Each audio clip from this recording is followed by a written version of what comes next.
Hello everyone, मैं अभिनव सोनू आप सभी का अरोमा क्लासेस पे स्वागत करता हूँ। बहुत दिनों से अस्वस्थ होने के कारण लाइव नहीं आ पा रहे थे और बहुत सारे बच्चों का था सिर्फ लास्ट टाइम में बतला दे कि क्या करना है, नर्वस हो रहे हैं, लग रहा है कि सब कुछ पढ़ लिए हैं लेकिन भूल गए।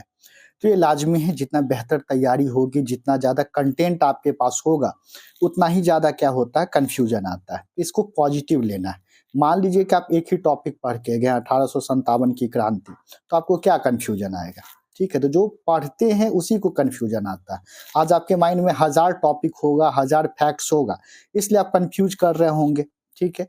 तो ये पॉजिटिव साइन है, जितना ज़्यादा कन्फ्यूज़न है, उतना ज़्यादा क्या है, पॉजिटिव साइन है। दूसरा, लग रहा होगा कि ब्लैंक है, करंट अफेयर्स पढ़ चुके हैं, लेकिन करंट अफेयर्स सब कुछ याद नहीं है। मॉडर्न हिस्ट्री पढ़ चुके हैं, लेकिन मॉडर्न हिस्ट्री से कुछ याद नहीं। डर लग रहा होगा कि अब क्या करें, कैसे हम एग्ज़ाम देंगे? हो सकता है कि एग्ज़ाम में बैठेंगे और सब कुछ क्या हो जाए, भूल जाए। तो देखिए, आपके सबकॉन्शियस माइंड में सब कुछ क्या है, स्टोर है। जो भी आप पढ़े हैं, अगर दिल से, मन से पढ़े होंगे, तो सारा कुछ आपको सबकॉन्शियस माइंड में स्टोर होगा। अगर आप एग्ज़ाम में नर्वस नहीं होते हैं, अगर आप प्रेशर नहीं लेते हैं, बहुत कूल रहते हैं, तो जो भी फैक्ट्स है वो सबकॉन्शियस माइंड से निकल कर वो आपके ओएमआर पे आ जाएगा, ठीक है? लेकिन अगर आप नर्वस हो जाते हैं, एग्ज़ाम के लिए टेंशन ले लेते हैं, बहुत ज़्यादा दबाव महसूस करते हैं, तो हो सकता है कि जो आपके सबकॉन्शियस माइंड में स्टोर्ड है, वो वहीं रह जाए। ठीक है? इसलिए ज़रूरी है जितना ज़्यादा खुद को कूल रखें, जितना ज़्यादा हम क्या कहते हैं, एग्ज़ाम में अपने आप को कंपोज़्ड रखें, उतना बेहतर हम क्या कर सकते हैं, रिज़ल्ट ला सकते हैं। क्योंकि होगा क्या कि आप ऑप्शन देख के बहुत फैक्ट्स आपको क्या हो जाएगा, याद हो जाएगा, ठीक है? ध्यान आ जाएगा। कोई डेटा है, ऑप्शन देखिएगा तो अचानक से आपका सबकॉन्शियस माइंड कह देगा कि अच्छा ये ऑप्शन हम पढ़े थे और ये होना चाहिए। लेकिन जहाँ प्रेशर लीजिएगा, फिर वही बात सब कुछ भूल जाइएगा। अब मुश्किल से 24 घंटा आपके पास है, इसमें करना क्या है? अब आप मॉडर्न हिस्ट्री पढ़ रहे होंगे तो लग रहा होगा ज्योग्राफी भूल गए, ज्योग्राफी पढ़ना शुरू कर रहे होंगे तो लग रहा होगा पॉलिटी भूल रहे हैं, पॉलिटी पढ़ना शुरू कर रहे होंगे तो लग रहा होगा करेंट अफेयर्स भूल रहे हैं। तो इस घड़ी में क्या करना चाहिए? तो देखिए क्या है, मॉडर्न हिस्ट्री या पॉलिटी की बात करें तो आप 100% फैक्ट नहीं भूलते हैं। अब जैसे गांधी युग है, अब गांधी जी किस प्रकार से चंपारण सत्याग्रह किए, किस प्रकार से गांधी जी रॉलेट सत्याग्रह किए, किस प्रकार से असहयोग आंदोलन की कहानी आपको याद रहेगा। अब बच्चे इसमें रिवीजन कैसे करना शुरू करेंगे? अब पूरा चंपारण सत्याग्रह पढ़ना शुरू करेंगे, पूरा असहयोग आंदोलन पढ़ना शुरू करेंगे, पूरा भारत छोड़ो आंदोलन पढ़ना शुरू करेंगे। तो अब टाइम तो लगेगा ही, 24 घंटे का टाइम, और सोचिएगा पूरा कहानी से पढ़े तो होगा नहीं। आप सिर्फ भूलते क्या है? आप डेट भूलिएगा, फैक्ट भूलिएगा, नाम भूल जाइएगा। तो अब क्या करना है कि मॉडर्न हिस्ट्री ही पढ़ते हैं, तो उसमें से उन टॉपिक्स को सेलेक्ट कीजिए जो आपको लगता है कि हम एग्ज़ाम में भूल जाएँगे। सपोज़ कीजिए हम स्टूडेंट हैं और हमको लगता है कि हम क्रांतिकारी संगठन का नाम भूल जाएँगे, या हमको लग रहा है कि 1857 की क्रांति में कौन से स्वतंत्रता सेनानी कहाँ से भाग लिए थे, ये सब हम भूल जाएँगे। तो उसको बस क्या कीजिए, याद कर लीजिए। आपको लग रहा है कि आईएनसी का कौन-सा अधिवेशन कहाँ हुआ है, वो भूल जाएँगे, उसको एक बार देख जाना है। ठीक है? तो हर स्टूडेंट का अपना एचलीज़ हील, अपना वीकनेस पता होता है। ठीक है? कि भाई हम क्या भूल सकते हैं और क्या नहीं भूल सकते हैं। जैसे महत्वपूर्ण पुस्तक है, वो किस भाषा में लिखा गया है, कौन-सा संस्था है, किनके द्वारा स्थापित किया गया, उस संस्था का उद्देश्य क्या था, कौन-सा विद्रोह था, जैसे अब मोपला विद्रोह। अब मोपला विद्रोह सबको पता होगा कि भाई केरल के क्षेत्र में हुआ, लेकिन भूलिएगा क्या कि किस वर्ष हुआ, किनके द्वारा आरंभ किया गया, इसका कारण क्या था, ठीक है? तो जो फैक्ट आप भूलने वाले हैं, बस उसको देख के चले जाइए, बाद बाकी स्टोरी आपको पता होगा। आपको स्टोरी पता होगा कि राजकुमार शुक्ल किस प्रकार से गांधी जी को आमंत्रित किए, गांधी जी चंपारण जाने के बाद क्या किए, सारा कहानी पता होगा। तो ये देखते चलना है कि कौन नाम भूल रहे हैं, कोई पुस्तक का नाम भूल रहे हैं, कोई संस्था का नाम भूल रहे हैं, बस उसी पे फोकस कीजिए। इसी प्रकार से बायो में आ जाते हैं। अब बायो में सोचिएगा सारा टॉपिक हम रिवाइज करें, पढ़ने बैठिएगा तो 24 घंटा में बायो ही नहीं कंप्लीट होगा। तो करना क्या है कि बायो में क्या भूलिएगा, हार्मोन्स भूल जाइएगा। आपको लगे कि कौन सा हार्मोन किस ग्लैंड से निकलता है, डिजीज आप भूल सकते हैं कि कौन सा डिजीज किसके कारण होता है, इसका सिम्टम क्या है।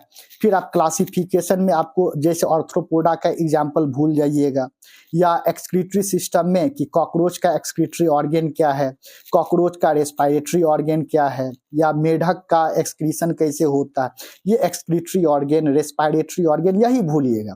बाद में कि आप ये नहीं भूलिएगा कि कॉकरोच कैसे उड़ता है, मेढक कैसे चलता है, ये सब नहीं भूलना है, भूलता है लोग, वो सब याद ही रहेगा। बस ये उसका देख लेना है कि हार्मोन में हम क्या भूल रहे हैं। अब जैसे बहुत बच्चा क्या करेंगे, 1000 दफा पढ़ चुके हैं कि इंसुलिन पैनक्रियाज से निकलता है, फिर भी वो बार बार उसी चीज को याद करेंगे। जो आप भूल रहे हैं बस उसको क्या करना है, 1-2 बार देख लेना है। इसी प्रकार से ज्योग्राफी में आ जाते हैं। ज्योग्राफी में कि आप क्या भूलिएगा, आप तो पहाड़ी तो याद ही रहेगा, पर्वत याद ही रहेगा कि भाई बृहद हिमालय है, मध्य हिमालय है, शिवालिक श्रेणी है, या काराकोरम श्रेणी है, मुख्य हिमालय। आप भूलिएगा क्या कि भाई कौन कौन सा पर्वत का चोटी है जो पश्चिम से पूरब है या पूरब से पश्चिम है, कौन कौन सा ग्लेशियर है, हिमानी है काराकोरम श्रेणी पर जो वेस्ट से ईस्ट जाता है या ईस्ट से वेस्ट जाता है। अब मेघालय के क्षेत्र में कौन कौन से जनजाति हैं, नॉर्थ ईस्ट में बात करें तो कौन कौन सा बाउंड्री लग रहा है, उसका विशेषता क्या है वहां पर। तो ये सब जो फैक्ट आप भूलते हैं बस उसको देखना है, बाद में के जो याद है उसको आप मत देखिए। और हर स्टूडेंट का अपना कमी पता होगा कि मॉडर्न हिस्ट्री में हम बार बार संस्था का नाम भूल जा रहे हैं, बार बार हमको पता ही नहीं चल रहा कि सूर्य सेन किस कांड में भाग लिए थे, ठीक है, चंद्रशेखर आजाद कहाँ पकड़े गए थे, भगत सिंह किस संस्था का स्थापना किए थे, सुभाष चंद्र बोस कहाँ गए थे। अब लग रहा है कि हम भूल रहे हैं, बस उसको देख लेना है। इसी प्रकार से हम अगर आते हैं पॉलिटी की बात करें तो पॉलिटी में आपको पता होगा कि भाई कंट्रोलर एंड ऑडिटर जनरल की नियुक्ति किनके द्वारा की जाती है, हटाया किनके द्वारा जाता है, इनका कार्य क्या, ये सब पता होगा आपको। आप भूलिएगा क्या कि कंट्रोलर एंड ऑडिटर जनरल से संबंधित अनुच्छेद क्या है, आर्टिकल क्या है, पार्लियामेंट में जो मनी बिल आ रहा है उससे संबंधित आर्टिकल क्या है। तो आप पॉलिटी पूरा पढ़ने बैठिएगा तो संभव है नहीं, तो आप लुसेंट उठाइए, लुसेंट में सबका छोटा छोटा दिया होगा, प्रेसिडेंट का दिया होगा, प्राइम मिनिस्टर का दिया होगा, इमरजेंसी का होगा। जैसे सबसे ज्यादा फंडामेंटल राइट से पूछ देता है कि अनटचेबिलिटी से संबंधित कौन सा आर्टिकल है, एजुकेशनल इंस्टीट्यूट में जो है वो रिजर्वेशन के लिए कौन सा आर्टिकल है, आर्टिकल 19 क्या कहता है। तो लुसेंट उठाइए, एक बार देख जाइए, फंडामेंटल राइट से संबंधित जो जो आर्टिकल है एक लुक देख जाते हैं, या देख भी जाइएगा तो एग्जाम में याद आ जाएगा। अब राष्ट्रपति ही देख रहे हैं तो राष्ट्रपति से संबंधित कौन कौन सा आर्टिकल है देख जाते हैं, प्राइम मिनिस्टर से संबंधित कौन कौन सा आर्टिकल है ये देख जाते हैं, कुछ आयोग है उसके बारे में देख जाते हैं, तो इससे फास्ट रिविजन हो जाएगा।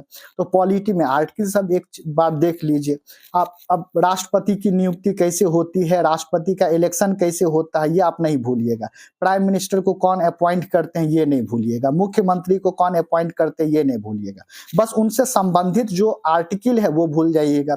कभी कभी उनका कार्य में फंसा देगा, कार्य में कैसे फंसा देगा कि किसी क्षेत्र में अनुसूचित क्षेत्र है, शेड्यूल्ड एरिया है, तो उसका रिपोर्ट राष्ट्रपति को कौन सौंपेंगे। अब दे देगा SC ST कमीशन, गवर्नर, तो बच्चा सोचता अच्छा SC ST कमीशन होगा, इसमें टिक लगा देंगे, लेकिन क्या होगा, गवर्नर हो जाएगा।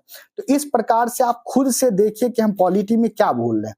तो पॉलिटी आप पूरा पढ़ने की जरूरत नहीं, लुसेंट उठाइए, उसका शॉर्ट रिविजन कर जाइए। वही टॉपिक जैसे पॉलिटी में फंडामेंटल राइट को देख लेते हैं, सोर्स ऑफ कॉन्स्टिट्यूशन देख लेते हैं, प्रियम्बल देख लेते हैं, कॉन्स्टिट्यूशनल बॉडीज जितना है वो सारा देख लेते हैं, कंट्रोलर ऑडिटर जनरल, UPSC हो गया, ये सारा कुछ देख जाते हैं। एग्जीक्यूटिव में आपका सेंट्रल और स्टेट का देख लेते हैं। ये सब आपको क्या करना है, देखना। साथ साथ कुछ संशोधन है, अमेंडमेंट है, तो इतनी पॉलिटी का जो ऑब्जेक्टिव बनाइएगा तो अमेंडमेंट याद ही हो जाएगा आप लोग को। वैसे हम संशोधन से संबंधित क्लास में करवाए भी होंगे। तो इस प्रकार से स्मार्ट स्टडी करना, आप पहले बैठ जाइए शांति से, देखिए कि हम कौन सा टॉपिक भूल रहे हैं, बार बार भूल रहे हैं, आर्टिकल भूल रहे हैं, संस्था का नाम भूल रहे हैं, या हम ग्लेशियर का नाम भूल जा रहे हैं, या दक्षिण भारत का पठार का नाम भूल जा रहे हैं। और वर्ल्ड तो ये सब देख लीजिए। वर्ल्ड में बात करें तो वर्ल्ड में कुछ नहीं, शिफ्टिंग एग्रीकल्चर सब देख लीजिए अच्छे से। मेडिटेरियन सी, भूमध्य सागर के आसपास का कौन सा देश है वो देख लीजिए। फिर कैस्पियन सागर के आसपास का कौन सा देश है वो देख लीजिए। ठीक है, कुछ लैंडलॉक्ड कंट्रीज का नाम देख लीजिए। ये सब टारगेट, आप सोचिए कि हम पूरा वर्ल्ड ज्योग्राफी पढ़ना ही शुरू कर दें तो ये स्मार्ट स्टडी है नहीं, अदर सेक्शन भी आपको क्या करना है, देखना है। तो बैठिए और देखिए कि किस टॉपिक में कहाँ पे भूल रहे हैं, बार बार बस उसी चीज को देख के और चले जाइए, एग्जाम दे दीजिए। और सबसे बड़ी बात है कि आप एक्सपेक्टेशन पाल रहे होंगे, इतना न्यूज चल रहा होगा यूट्यूब पर, टेलीविजन पर कि 2000 से अधिक सीट है, ऐसा अवसर नहीं मिलेगा, 200 से ज्यादा एसडीएम का पोस्ट है, 130 से ज्यादा डीएसपी का पोस्ट है। ये जितनी बार सुनिएगा आपको लगेगा अरे कहीं हम चूक नहीं जाए, हम मेहनत नहीं कर पाए, हम इतना दिन से लगे हुए नहीं थे। भाई आप अपना बेस्ट दिए, जो 1 महीना में, 1.5 महीना में, 2 महीना में जो देना था वो आप अपना बेस्ट दिए। अब बाद में कि ईश्वर पे छोड़ दीजिए, ठीक है, निकलना होगा आराम से निकल जाएगा, कहीं कोई दिक्कत नहीं होगी। लेकिन आप सोचिएगा एग्जामिनेशन हॉल में बैठ के कि 2000 से ज्यादा सीट है, ये चूक गए तो ऐसा अवसर नहीं मिलेगा, क्या होगा, तो स्ट्रेस में आ जाइएगा और सब कॉन्शियस माइंड में जो भी फैक्ट्स है वो भूल जाएगा। ईश्वर बहुत मौका देते हैं, अभी ढेरों वैकेंसी है, आप कल तक सुबह तक अपना बेस्ट जो देना है वो दे लीजिए। उसके बाद ईश्वर पे छोड़ दीजिए, खुदा पे छोड़ दीजिए, जो करना होगा करेंगे, जो आपके या हमारी किस्मत में लिखा होगा वो करेंगे, ठीक है। लेकिन कल सुबह तक अच्छे से देख जाए। इसके अलावा अगर आपको कोई लगता हो कि इस टॉपिक में क्या पढ़ना चाहिए क्या नहीं, तो आप एक बार टेलीग्राम पे हमसे पूछ लीजिएगा। वैसे हम टाइम टू टाइम भेजते ही जा रहे हैं, जो जो इम्पोर्टेंट है या क्या है वो हम खुद भी भेज देंगे, बस उसको एक बार देख जाइएगा। ऑल द बेस्ट, बहुत कूल होके एग्जाम दीजिएगा। आप सभी की तैयारी अच्छी है, एक्सपेक्टेशन नहीं रखना है कि नहीं होगा आगे तो क्या होगा, भविष्य का ज्यादा सोचना नहीं है।